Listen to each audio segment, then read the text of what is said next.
কাশ্মীর ঘিরে যুদ্ধাভাব ভারত পাকিস্তান সীমান্তে। আর এমন পরিস্থিতিতে জীবন বাঁচাতে বাংকারে নিজেদেরকে লুকাচ্ছে ভারতীয়রা। যেন পাকিস্তান সীমান্তের দিকে চাতক পাখির মতো তাকিয়ে আছে সীমান্তের মানুষজন।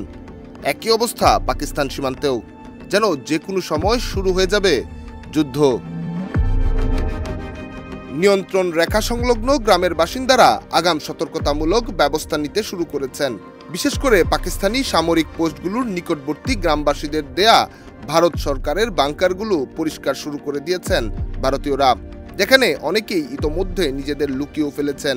তবে নিরাপত্তার জন্য পাকিস্তানি নাগরিকদের কোনো অবস্থান নিয়ে সেভাবে কোনো খবর এখনো সামনে আসেনি। ওয়ালটন আবারও মিলিনিয়ার অফারে ওয়ালটন ফ্রিজ কিনে আপনিও হয়ে যেতে পারেন মিলিয়নিয়ার। মিলিনিয়ার ছড়াছড়ি দেশ জুড়ে, এটা শুধু ওয়ালটনই পারে।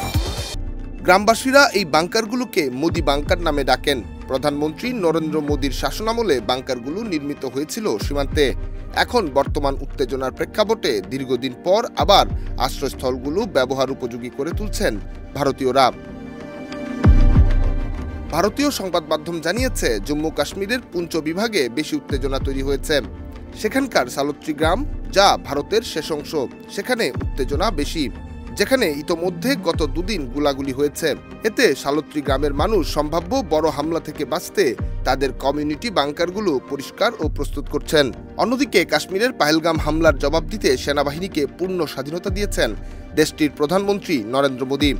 বার্তা সংস্থা এএফপি ভারত সরকারের একটি সূত্রের বরাত দিয়ে এই তথ্য জানিয়েছে। নয়াদিল্লি এই হামলার জন্য তাদের চিরপ্রতিদ্বন্দ্বী পাকিস্তানকেও দায়ী করেছে। প্রতিবেদন অনুসারে বেসামরিক নাগরিকদের উপর হামলার এক সপ্তাহ পর 29 এপ্রিল মোদি সেনাবাহিনী ও নিরাপত্তা প্রধানদের সঙ্গে রুদ্ধদ্বার বৈঠক করেন। বৈঠকে তিনি সশস্ত্র বাহিনীকে বলেছেন, সন্ত্রাসী হামলার প্রতিক্রিয়ার পদ্ধতি, লক্ষ্যবস্তু এবং সময় নির্ধারণের সম্পূর্ণ কার্যকরী স্বাধীনতা তাদের রয়েছে। তবে উত্তেজনা থামাতে যুক্তরাষ্ট্র, চীন, এমনকি জাতিসংঘ ভারত পাকিস্তানকে শান্ত থাকার আহ্বান জানিয়েছে। নিহার সরকার, অঙ্কুর, দেশ রূপান্তর।